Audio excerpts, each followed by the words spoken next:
Hey Amanda, how are you? I'm very good, thank you, Sammy. And you? I'm doing well. So this Amazing. is a little bit of a first. Normally we have US based guests, but both of us are not in the US right now. So it's in the afternoon for you, morning for me. Where are you from, Amanda? I'm based in Melbourne, Australia. So, yeah, still Well, consider myself no fixed address because I don't think Melbourne's home. that's awesome. That's awesome. Tell us a little bit about yourself and your journey of how you moved here and what you're doing now. Yeah, absolutely. I guess the broad base to start with is I was born in Perth, which is on the west coast of Australia. Grew up in Adelaide, which is south or south central, and then moved to the UK for 11 years. I went over as a backpacker to do my working holiday visa and came back 11 years later with a 40-foot container, a husband, and two children. Bit of a difference.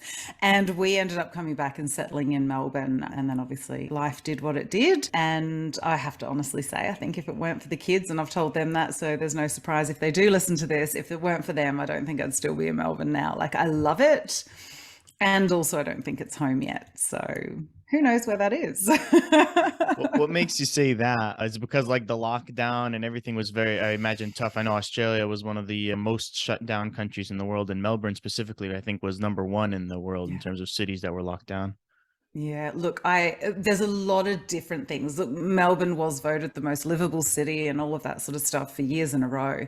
And it's beautiful and the beaches are amazing and I love the fact that I can roll out of my bed in the morning, 10 minutes, I'm walking my dog on the beach. I can actually be at the beach in about 2 or 3, but I walk him on a different beach because that's how fussy we can be. So we are very, very blessed with where we're at. Yes, the lockdowns were ridiculously hard. Having closed state lines was very shocking enough, not being able to visit family, all of that sort of stuff, feeling very isolated. But I think the main reason I don't feel like it's home is it is such a big, busy city. Mhm. And part of the reason I lived in London for 5 years and Hertfordshire for 6 years. And again, part of the reason we moved from London to Hertfordshire was a quieter life. And Mhm. this is going back into that big city type stuff. And as much as I don't want to live in suburbia, I kind of need a bit of a, I don't know, in betweeny type place. So yeah, I like having a few of the conveniences around me, but I also, would love a bit quieter, slower pace of life, to be honest.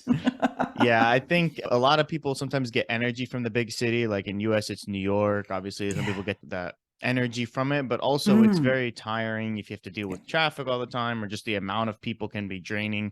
Yeah. And the lockdown, going from being able to do whatever you want going on the beach to not being able to do anything, obviously saps a lot of energy as well. So how did you battle the depression or the anxiety or a lot of things that people said that happened during COVID lockdowns? I know I've met a bunch of Australians now in different areas of Southeast Asia Mm. because they just had to leave to, but you Yeah. stayed and gritted it out. So how did you combat that? Well, it's really interesting. I think starting on my spiritual journey, probably about 11, 12 years ago now, I think I was in my early 30s when I started. I was doing a fair bit of that spiritual seeking in the lead up to.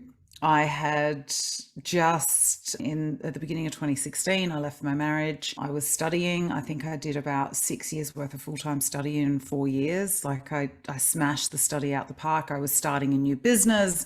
Like life was hectic. I'd been a single mum prior to divorce in so many Mhm. ways because my ex-husband didn't have much to do with the kids and he worked such long hours that I already felt like that, but being thrown actually into that is obviously a very different scenario to be faced with. And in some ways, that first lockdown, yes, it was shocking and there was distress and upset and all of that because I had to shut my business. It was also this part of me when I'm actually going to have a bit of time with no external inputs just to really process and embody all of the craziness of the last 4 to 7 years, probably even longer, actually. And so, in some ways, I used it as a really healing time. I walked the beach a lot, a lot. I spent a lot of time in nature. I spent a lot of time reading books and learning and immersing myself further into my study, into the stuff that really lit me up and excited me.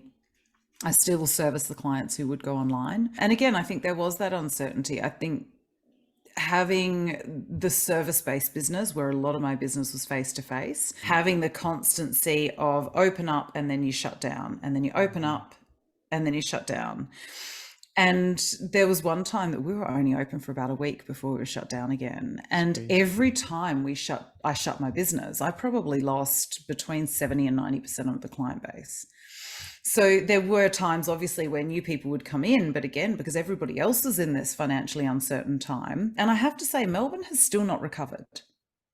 People are still in trauma from the lockdowns and from the last few years. And people will not get help for their trauma if they're still in it. It's not until they're in the PTSD type thing, the post-traumatic stage, that people will start to go, gee, I don't think I handled that so well. And so we're seeing a lot of people, some of my clients have had to shut their businesses down. Some of my clients have lost family members in the time, or a lot of friendship groups have fractured. There is a lot of grief around as well. A lot of, I don't know the word for it, almost reimagining who do I want to be? How do I want to be coming out of this? Yeah. And I think that's a worldwide thing. I don't think it's specifically Australia. I think everybody is dealing with grief. Everybody is dealing with opening up and shutting down their lives over and over again. We just got a little bit more exercised at it than some. And so I find it really fascinating when I look at it, because collectively we've had things to grieve, even if it is just lost holidays or having to not have the same Christmas plans or things that people dismiss as first world problems. We can't go into comparative suffering. If it was hard for us, then it was hard. And we need to actually grieve a lot of that stuff. And we're not really grieving that. We're also not grieving the part of ourself that died during COVID. This part of ourself that was pre-COVID us is never going to actually exist again. And there's a lot of people who are really struggling with that emergence of, who am I now? Who do I want to be? What kind of role do I want to be fulfilling? What job do I want to be doing? How do I want to show up in my life, with my friends, with my family? There's all of these existential questions, I think, that are really coming to the surface. And I don't think a lot of people know how to deal with them. Yeah, I think a lot of people, for example, they were like, okay, we're originally going to do shutdown for 2 weeks and it turned into 2 months and obviously a lot longer, but like Yeah. time stopped, if you Yeah. will. And so a lot of people are still like, okay, it's 2020 and these last 3 years don't count. But the longer the new world is, you can't really do that anymore. Maybe you could have done that in 2020 where everybody took 3 months off, Yeah. and just there was no gym routine because the gyms were closed. There was none of this, none of that. But now it's maybe not 100% in it. I don't think it'll ever be quite the same because now things are a lot more remote and a lot more flexibility and stuff like that. How do you stay consistent when the outside, like, infrastructure, if you will, of how we were running society has now changed, and you don't want to just get lost in that, but some people have, but you have to stay consistent on your ideals and what you want to do so you can keep growing. So what would you recommend for that? I think one of the big things for me is I don't want to be a motivational speaker or helper or anything like that. I want to be transformational. I don't just want to give you stuff that motivates you, because, that's going to last for such a short period of time. When we fully transform, we make different choices. And when we make a fundamentally true choice for ourselves, then our whole structure changes. And that sounds like a really big statement, but at the end of last year, and I'd done a few different iterations of this through COVID, I actually threw all of my goals out the window, and I threw all of my values out of the window, and I replaced each set with one. I have one main value that everything else sits underneath, and I have one goal that if my sub goals don't go for that purpose, it doesn't fit. So my one goal is, I'm choosing to be of divine service to the oneness. So if I don't know, drink alcohol, that's not me serving my physical body very well. That is not me then being able to step into divine service and being a service provider for my clients to help them become their higher self. And so even with work, okay, does this fit into me being of divine service to others? Does this fit into me supporting that collective consciousness? Does it support me in getting a message out of love, of trusting our internal truth, of really believing and getting to know who we are at a really deep level? And so that sort of one fundamental choice sits above everything else. And I think keeping focused on that. So for years, I was like, yeah, I'm going to be the healthiest version of myself. But it would come to a weekend, I'd have a couple of glasses of wine, and then I'd have a hard day in the week and I might open a bottle and have a glass. And there were all of these little things that actually weren't in alignment with those fundamental choices I was making about my life. I was making excuses. The real transformation has come from making fundamental choices that have changed the structure of who I am. And I've never really heard it worded that way, the fundamental true choice. Everybody has like core morals and values, but how do Mhm. you whittle it down to what you call the fundamental true choice and that have that be the only guiding factor of everything else you do? Well, for me, I had done my values a number of times. So I did them before divorce, I did them after divorce, and they were changing. And then I did them again after I'd finished my study, and then I revisited them because I ran a workshop and I thought, oh, I'm getting other people to do it. Let me have a little look. And the three choices were authenticity, self mastery, and freedom. They were the three things. I want to be a free sovereign being. And within that freedom, be of divine service to other people.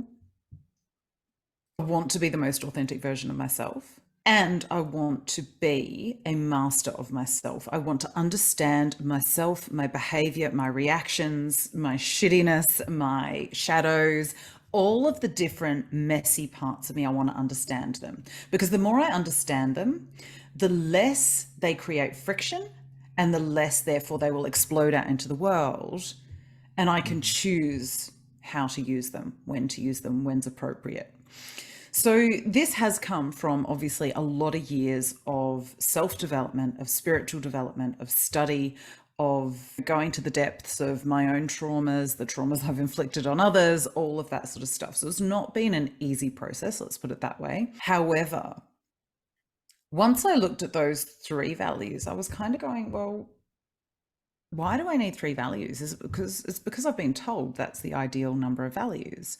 Mhm. But everything for me fit under self-mastery. And when I looked back at my previous iterations of values, I was like, everything fits under self-mastery. The more I understand myself, the better off I'm going to be able to serve everybody else. Oh, Mhm. okay. With the goal, my book is called Divine Messy Human. I'm always talking about the divinity within us and the fact that we are messily human, and that the humanity of us can combine the two beautifully if we let it and if we stop fighting it. And if we recognize that divinity in us, we start to make changes anyway. So there was a lot of this sort of stuff that I guess I'd been putting together that made those choices very clear for me. And the choosing of that choice, the conscious and unconscious choosing of that choice, has meant that everything is held up to those. So that for me is where I get to it. For other people, what I suggest is, what are the things that you hold at the highest value above everything else? What Mhm. is your absolute pinnacle? And if we have selfish pinnacles, I want to have the most money or the most this or the most that, or I need to be the most successful, they're not necessarily going to be great metrics to use. Things like inner peace will give you that outer happiness, the outer connection, the outer success, because we start to look at success, say, for example, in a holistic sense. I may not be financially as Mhm. abundant as I'd like to be, but when I look at my overall wealth, my health is my wealth. My Mhm. walks on the beach in connection with nature every morning is my wealth. Where I live is my wealth. My white privilege is my wealth. And these are things that I can use in a constructive way to make all of society better. Yeah, and we'll get into, I think, some of the problems when you focus on Mm, results a little bit after. But I want to go back yeah. to what you mentioned, like to know your shadows and those things that you go like that are Hmm. tough. Knowing it is important, but sometimes external influences outweigh our internal knowing. For example, like somebody has an eating disorder, and I know you when you Hmm. had struggled with this a little bit. That's why I wanted to ask. You know when you're doing something wrong, or you know when you shouldn't take this drink, but you do, or whatever kind of thing is holding you down. It's a habit that you know is wrong, but it's hard to break it. It's Mm, hard to get over that external influence and to get out of that slump. So how do you course correct and shift the yeah. ability of, okay, knowing that this is a problem is step one, 100% Mm, agreed. But then step two is understanding how to get out of it. And then step yeah. three is getting out of it. So how do you do Yeah. step twos and three? Yeah, absolutely. Look, I'm just going to say I didn't have an eating disorder. I had plenty of other things going on. I had some autoimmune issues starting to come up, and I had a lot of health issues that I basically realized were nutrition based and also holistically nutrition based. I didn't have nutritious relationships. I didn't have a nutritious home. I had not very much nutritious stuff in my life. Now, what I guess the first thing was recognizing there was a problem. Now, for me, my normal was normal. I was in an emotionally abusive marriage. I was being psychologically, it was cat and mouse all the time, constantly changing goalposts, constantly walking on eggshells, which did actually lead to a lot of emotional eating or drinking and that sort of thing. But I didn't know it was normal, wasn't normal, because I was swimming in the water. So I didn't Right. know I was wet. So the first thing really was I hit rock bottom.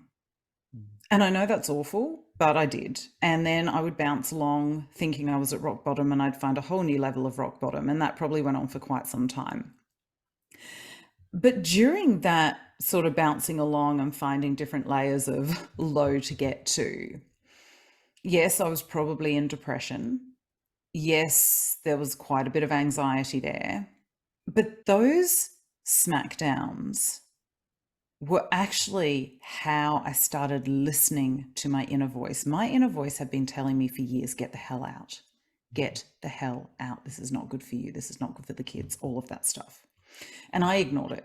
Oh, that's just me telling myself stuff. We get those little inklings, we get those little feelings in our body, and they are quiet. And because we're getting so many external influences, we're built to move at walking pace, and we are moving at 40, 60, 80, 100 kilometers an hour.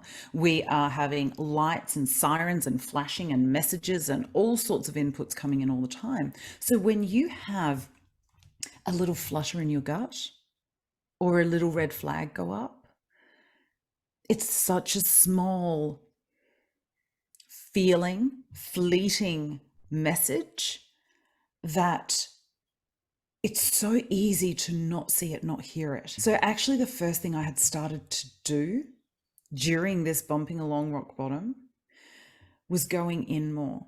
I was spending more time meditating. I was spending more time feeling into my body. I was spending a lot of time crying in the bathtub and all of that sort of stuff. There was a lot of alone time. I started trusting. If I went into a bookshop and went, oh, whose book do I need? I'd trust that little instinct that went, grab that one. And because I was quietening down, because that depression, anxiety type feeling was making me turn inwards, it was actually the best thing for me at the time because I was able to turn in. So for anybody who is wanting to change their life, the first thing that we actually need to do is slow down. The steps are basically we need to slow ourselves down enough so that we can hear those intuitive messages. Now, some people won't actually hear them. They might see it might come in through any of your senses. So it can come in as a seeing. You might see a sign or a few words or number sequences or something like that makes you go, oh, hang on, what was that? You might feel something, the flutters in the guts, the shivers that you sometimes get, those sorts of feelings, or a real pull of, yes, I need to do that, or, oh, that doesn't feel so good. You sometimes just have something drop in your knowingness and you're like, I don't know where that came from, but let me pay attention to that. Or you can hear it. You might get a smell or a taste. I know a number of my clients will smell or taste their messages. I know that sounds a bit strange. They might get a whiff of something and go, oh, that reminds me of this. And so people will get them through any of those bodily senses. But if we're not slowing down and if we're not ignoring that external stuff enough, they are very easy to miss and ignore. But the more we tune in and get used to, okay, so what does my body feel like when I'm feeling anxious? What does my body feel like when I'm feeling this emotion? What does my body... So when I was feeling anxious, I'd start to go, okay, so that's what anxiety feels like in my body. Huh. Mhm. I never called it that before.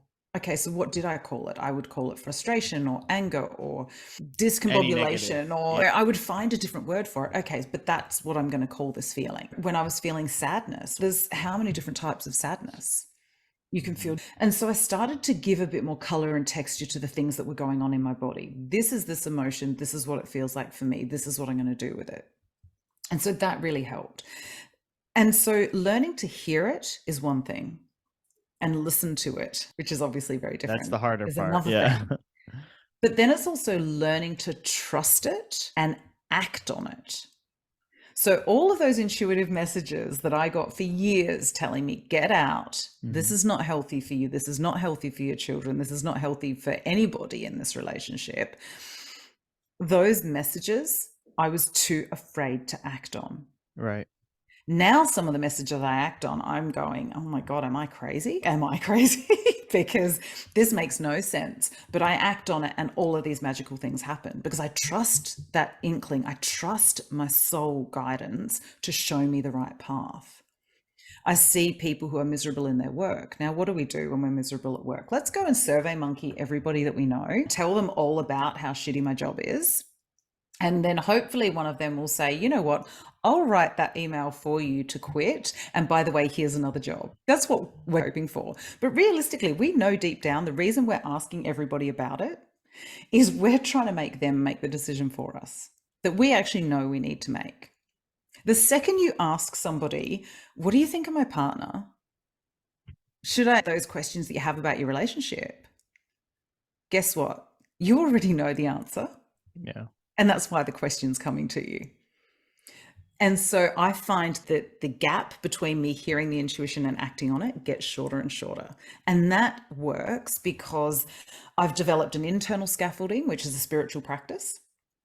We also need to look at the other stuff that's feeding into that, the mental, emotional, energetic, sexual, relational, financial, transformational, metaphysical, hormonal, all of those different other things feed into this picture. And so if we start to look at things a little bit more holistically, we'll also start to get some of those little intuitive nudges and guidances. And then when we start acting on them, we start to see those changes. Yeah, I think like for me, I've talked about this before. I have this rubber band on my wrist Mm. here, and every time like I had a self-defeating thought or understanding that I'm a type of person who could tend to go into a rabbit hole of Yeah. negativity, so I would just snap the rubber band to help, just put a momentary pause in that, Mm. and then think, okay, what am I feeling this way? Label it, like to your point, like is this Mm. anxiety? Is this stress? Is this frustration? Is it Mm. frustration on what? And then go like a level deeper to really understand what's going on, because Mm. then I felt like, okay, I'm a type of person to need the details to feel confidence. And now that I can Yeah. detail out exactly why I'm feeling this way, I can be Mm. like, really, it's just like a feeling that doesn't matter because I could do this to change it. And then I'll just, Mm. okay, I'm just going to do this because that's the easiest way. And Yeah. that's how I was able to get out of, or not really to get out of a depression, but just break Mm. cycles. And when I was in a job that I didn't like, figure out, okay, get out of that essentially. Yeah. And then just do work to get out of it. Because some people, to your point, they stay miserable because it's the comfort of being where you're at. It's the devil versus the devil you don't type thing. Yeah. And it's just important to know that it will never really get better by itself. Mm. It's like you have to do something to get out of the situation Yeah. if it truly is bad. But you Yeah. don't know that if you don't trust your instinct and trust your gut. And I think that's where the flip side of the not just the internal scaffolding that I've built, it's also external scaffolding. So I have a bunch of practitioners in different modalities that I also go, okay, which one do I need to see for this issue? And I'll Mhm. get a name drop in and I'll ring them and I'll go, I need an appointment. And I have other kinesiologists, coaches, massage therapists, because sometimes I don't want to talk about it. I just want to get it shifted out my body physically. I've got an amazing acupuncturist. I've got all of these different people, hypnotherapists, all sorts. And then obviously my friends as well and my loved ones. All of these people are what I consider my external scaffolding, because I know sometimes I'm way too close to it for me to actually give myself the truth of the situation, and I need that different viewpoint, because we can tell ourselves all sorts of stories and we can go into denial and delusion and all of that. But I think what you say is right. If we interrupt the thought, now I used to use the rubber band, but I use the term that I was an ex self-flagellator. So I would beat myself up all the time with my internal thoughts and stories. Now, for me, moving that into a ping, and I know it's not a hard ping, but I was going, so I'm going from one type of self harm into another. And so I couldn't do that. So I instead would go, whoa, hang on a minute. Is it true? Mm. And for it to be true, it had to be 100% true. Now, I remember there was one day, and this was about 18 months after I realized that I worked that out after. I dropped a cup of milk. I was cooking something for the kids. I was chucking it in the blender, knocked it on the side of the blender because I was hurrying, dropped it. And I'm like, oh, God, you're a dickhead. And I actually started laughing. I'm like, oh my God, how long has it been since I've said that to myself? This stuff actually works. Like the way that I've reprogrammed my brain to not be nasty to myself, it's actually working. And then I was able to go, okay, is that true? No, it's not, for a start. I was in a rush. I wasn't paying attention. And I didn't lift the cup high enough to get the milk in the machine. So it went everywhere else. Now, there's plenty of other stories I can make up about that, but I chose not to go down that, God, you're a dickhead type route. And one of the things that I said to my client the other month, and it stuck in what I say to people now, is watch that self-talk, because every time you are nasty about yourself, you are basically telling God he screwed up when he put you here. Or higher power, creator, whoever you want to call it. But I don't think that I have the power or the hubris to say to God, you know what, you really made a mistake when you created me and put me on earth. And so I'm trying to be a bit nicer to myself and realize that I have free will choice. Now I'm going to use that free will choice to make good decisions or less than good decisions. And I guess that's where I'm at now. Yeah, no, I think it's that self-talk. Enough negativity is in the world and stress and all that stuff. Like if you're not the one bringing yourself up and only relying on external like scaffolding to your point, that's important and it helps. But if your internal is fighting against it, there's no amount of external support that'll help you get out of it if you're your own worst enemy. Yeah. Whatever method it takes to get over that is important. A lot of people say that they wouldn't like the rubber band either because of the points like that you've mentioned. It could get very harmful. But now sometimes like I just look at it right when I'm doing it. I'm like, oh, okay. Yeah. You And think look, of for that some feeling. people, I think it's fantastic because it makes your brain go, oh, what's that? Instead of what's that horrible thought. Exactly. It redirects where you're putting your attention, which is a great idea. But again, that story for me became, oh God, here we go. I've gone from one nasty thing to myself to another. Yeah. And because sometimes I would flick it a bit hard and I'd be like, what am I doing that for? Hang on a minute. There's got to be another way. And because that, again, that fundamental choice was, I need to be kinder to myself. And so that also, because it was such a fundamental choice, and I knew I had to make that choice, that also made it easier to start going, not that thought. Oh, Yeah. perhaps not that one. Oh, what's going on under there? What story am I telling myself? Even when I get into an argument with my partner, hang on a minute. Is this about what we're actually arguing about? Or is this about a story that's going on in my head? Let me just check in here. And oftentimes it'll be that story of I'm not being listened to or heard or seen or whatever. And it's like, oh, is that true? No, it's not. And is me shouting louder gonna fix anything? Oh no, hang on, it's not. So let's just back up a little bit here. And so it helps in so many different ways as well. Yeah, I agree. Being able to take a step back when the emotions are at its highest is a skill that a lot of people say is awesome and I would love to have, and they think they have, but it's really harder to have them than people think. If people take nothing else away from this episode and they're going to go do their errands or finish out whatever they're doing while they're listening to this before they forget to do anything else, if you can give them one tip, your favorite tip that is going to be related to building the discipline needed to break negative habits, because that's been the theme of this episode. How would you, what would that tip be? Because you mentioned self-talk so much, I'm going to use a bit of a cheeky one here. If you imagine that your self-talk is coming out a megaphone on the top of your head, if you would not be happy for that to be heard, it needs to change. And so putting in that little, whoa, hang on, is that really true about myself? Is that 100% true about myself? Because I tell you, if you ask if something's 100% true, you're rarely going to say yes. Yeah. So flip it for something that you know is true. You are doing the best you can at any given time, otherwise, you'd be doing better. And even when you're in your less resourceful state and you are arguing or you are being self flagellant, you are still doing the best you can in that moment.